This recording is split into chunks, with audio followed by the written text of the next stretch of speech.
بسم اللہ الرحمن الرحیم. درود شریف پڑھ لو.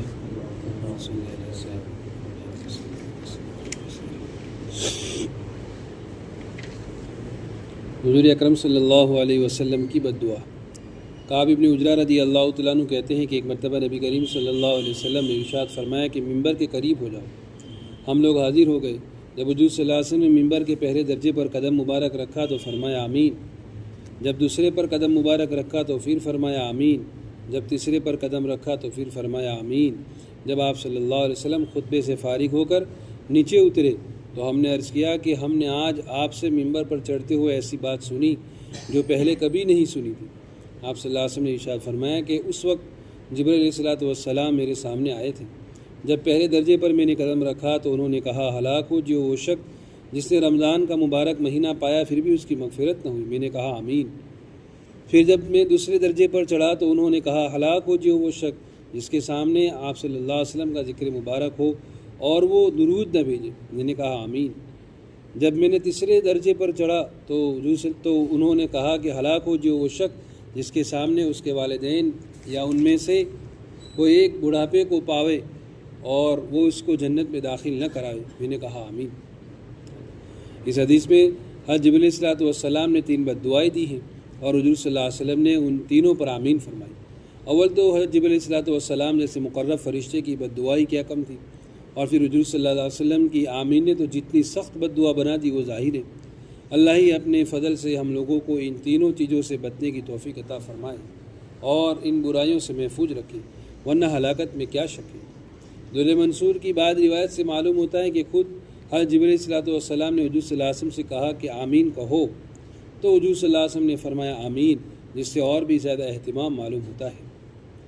اول وہ شخص کہ جس پر رمضان مبارک گزر جاوے اور اس کی بخشش نہ ہو، یعنی رمضان مبارک جیسا خیر و برکت کا زمانہ بھی غفلت اور معاصی میں گزر جاوے کہ رمضان مبارک میں مغفرت اور اللہ جل شانہ کی رحمت بارش کی طرح برستی ہے. پس جس شخص پر رمضان مبارک کا مہینہ بھی اسی طرح گزر جائے کہ اس کی بدعمالیوں اور کوتاہیوں کی وجہ سے وہ مغفرت سے محروم رہے تو اس کی مغفرت کے لیے اور کون سا وقت ہوگا، اور اس کی ہلاکت میں کیا شک ہے. اور مغفرت کی صورت یہ کہ رمضان مبارک کے جو کام ہے یعنی روزہ اور تراویح کو نہایت اہتمام سے ادا کرنے کے بعد ہر وقت کثرت کے ساتھ اپنے گناہوں سے توبہ اور استغفار کرے. یہ بات آگے بھی آ گئی ہے. رمضان میں 4 جزوں کی کثرت میں استغفار آیا ہے کہ آدمی استغفار کرتا رہے، جنت کو مانگے، جہنم سے پناہ مانگے اور کلمہ طیبہ کا ورد رکھے. یہ 4 کام حدیث میں آگے آئے ہیں. یہ اکثر تجربہ بھی ہوا ہے. جن لوگوں نے رمضان کو اچھے سے نہیں گزارا پورا سال پریشان رہتے ہیں، حیران رہتے ہیں، بہت تکلیف میں رہتے ہیں. پھر اپنی بدعمالیاں تو کجا دوسروں کو کوستے ہیں، اپنی بدعمالیوں کی سزا میں دوسروں کو کوستے ہیں. کیا میں تو بڑا نیک ہوں لیکن یہ دوسروں کی وجہ سے میرے ساتھ ایسا ہو رہا ہے. یہ بھی شیطان کا ایک داؤ ہے اور چال ہے انسان کو پھنسانے کے لیے. وہ اپنے آپ کو عقل مند اور ہوشیار سمجھتا ہے، حالانکہ رمضان مبارک کا مہینہ اس نے غفلت کے ساتھ گزارا. ایک نماز نہیں پڑھی، ایک روزہ نہیں، نہ توبہ نہ استغفار، نہ اللہ کے ساتھ دعا، نہ رجوع، کچھ بھی نہیں. اور رمضان مبارک کا مہینہ ختم ہونے کے بعد پھر پریشانی آتی ہے تو پھر اللہ سے بھی شکوے ہے، بندوں سے بھی شکوے ہے. حالانکہ کوشش تو یہ کرنی چاہیے تھی کہ رمضان اچھا گزارتے، اللہ کے حبیب صلی اللہ علیہ وسلم نے فرمایا ہے، لیکن ایسا ہوتا نہیں. پھر پریشان رہتے ہیں پورے سال. اللہ ہمیں صحیح سمجھ نصیب فرمائے. حضور اکرم صلی اللہ علیہ وسلم کا ارشاد ہے کہ زکوٰۃ اسلام کا بہت بڑا مضبوط پل ہے. جیسا کہ مضبوط پل ذریعہ اور سہولت کا سبب ہوتا ہے کسی جگہ جانے کا، اسی طرح زکوٰۃ ذریعہ ہے، اس راستہ ہے اسلام کی حقیقت تک سہولت سے پہنچنے کا یا اللہ جل شانہ کے عالی دربار تک پہنچنے کا. عبدالعزیز ابن عمیر، حضرت عمر ابن عبدالعزیز رحمۃ اللہ علیہ کے پوتے فرماتے ہیں کہ نماز تجھے آدھے راستے تک پہنچا دے گی اور روزہ بادشاہ کے دروازے تک پہنچا دے گا اور صدقہ تجھے بادشاہ کے پاس پہنچا دے گا. پل کے ساتھ ایک لطیف مناسبت حضرت شقیق بلخی رحمۃ اللہ علیہ جو مشہور بزرگ اور صوفی ہیں ان کے کلام سے بھی معلوم ہوتی ہے. وہ فرماتے ہیں کہ ہم نے 5 چیزیں تلاش کی، ان کو 5 جگہ پایا. روزی کی برکت کو چاشت کی نماز میں پایا، قبر کی روشنی تہجد کی نماز میں ملی، منکر نکیر کے جواب کو تلاوت قرآن میں پایا، اور پل صراط پر سہولت سے گزرنا روزہ اور صدقے میں پایا. اور عرش کا سایہ خلوت نے پایا۔ ان لوگوں نے سب پا لیا، ہم لوگ رہ گئے۔ ان لوگوں نے سب یہی لوگ لے گئے، اب خالی ان کی باتیں ہو رہی ہیں، خالی باتیں ہو رہی ہیں۔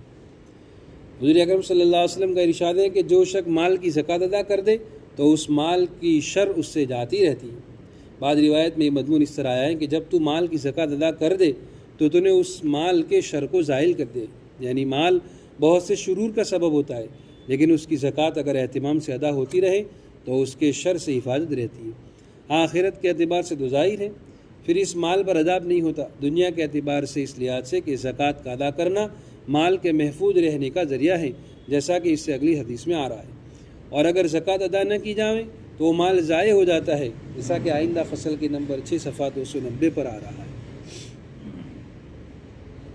مال تو فطری تو شر ہی ہے، فرعون کی میراث ہے، نبیوں کی میراث علم ہے۔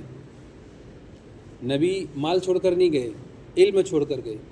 مال یہ فرعون کی میراث ہے، جب مال آتا ہے تو ساتھ میں فرعونیت آتی ہے، ضرور آتی ہے۔ اچھا بھلا آدمی ہے، معاشرے میں سماج میں اس کو کوئی نہیں جانتا، اپنی زندگی گزار رہا ہے، جیسا مال آ گیا نا پھر اب اس کے نخرے دیکھو، اس کا بول بدل جاتا ہے، بول اس کی چال بدل جاتی ہے، دیکھا ہے، تجربہ ہے، بول بھی بدل جاتی ہے، چال بھی بدل جاتا ہے، اٹھنا بیٹھنا بدل جاتا ہے۔ پہلے جن لوگوں کے ساتھ اٹھنا بیٹھنا تھا اب وہ نہیں رہا، اب تو پوری ٹیم پوری بدل گئی، پورا سرکل بدل گئے، اپنے تو کیا لیول اسٹیٹس آ گیا اپنا مال کا، ہے نا؟ تو مال کا اسٹیٹس کہاں تک ہے؟ جب تک مال ہے، پھر جانے کے بعد کوئی نہیں پوچھتا ہے، کہاں پوچھتا ہے؟ کوئی نہیں پوچھتا ہے، کوئی سلام بھی نہیں کرتا ہے کہ نہیں؟ تو یہ فرعون کی میراث ہے، مال اپنے ساتھ شر لے کر آتا ہے، شر۔ اس لیے کیا کرو، حساب سے زکوٰۃ دے دو تو اس کے شر سے بچ جاؤ گے۔ سانپ کا زہر ہے نا، ہر آدمی ڈرتا ہے، کوئی بھی آدمی سانپ کو دیکھے گا تو پہلے تو ڈر جائے گا، وہ گھبرا جائے گا اچانک، سانپ کا ڈر ہی خطرناک ہے۔ اچھا سانپ چاہے زہریلا ہو یا نہ ہو لیکن آدمی ڈرے گا، یہ طے بات ہے، کیونکہ پکا علم نہیں ہے کہ اس کے اندر زہر ہے کہ نہیں ہے، لیکن اس کے پکڑنے کا گر ہے، مداری اس کو اچھے سے پکڑ لیتا ہے کیونکہ وہ جانتا ہے، اس کو اس کا طریقہ معلوم ہے، تو اس کا ڈنک کھاتا بھی نہیں ہے، اس کے زہر سے بچ بھی جاتا ہے اور سانپ کو اپنے قابو میں بھی کر لیتا ہے۔ مال کا گر ہے، مال کو حاصل کر کے اس کے زہر سے بچنے کا گر ہے زکوٰۃ، یہ دے دو تو پھر اس کے ڈنک سے بچ جاؤں گے، پھر یہ مال اچھی جگہ پر خرچ ہوگا، پھر مال کے ذریعے سے آدمی امام زین العابدین جیسا عمل کرے گا کہ ان کے انتقال کے بعد پتہ چلا کہ 100 گھر چل رہے تھے ان کی مدد سے، مال اتنا زیادہ تھا، رات میں چوری چھپے تھوڑی تھیلی بناتے تھے کپڑے کی، ایسا لگتا تھا یہ آدمی ضرورت مند ہے، محتاج ہیں، تو چپکے سے پھینک دیتے تھے گھر کے اندر، صبح پتہ چلتا تھا کہ کوئی آدمی مال پھینک کر گیا ہے، پوری زندگی کسی کو پتہ نہیں چلا کہ پیسہ کہاں سے آتا ہے، ان کا جنازہ اٹھنے کے بعد پتہ چلا کہ 100 گھر ان کے مال سے چل رہے تھے۔ کتنے گھر؟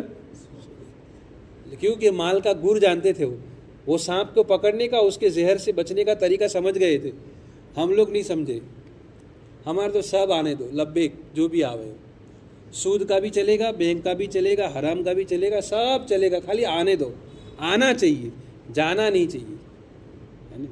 اس لیے زکوٰۃ نکالنے میں آدمی کو بہت تشویش ہوتی ہے، آدمی گن کے نکالتا ہے، او بابا نکال دے، یہ مال کے بڑھنے کا ذریعہ ہے، اس سے مال پاک ہو جاتا ہے، آدمی خطرے سے اور اس کا مال بھی خطرے سے محفوظ ہو جاتا ہے۔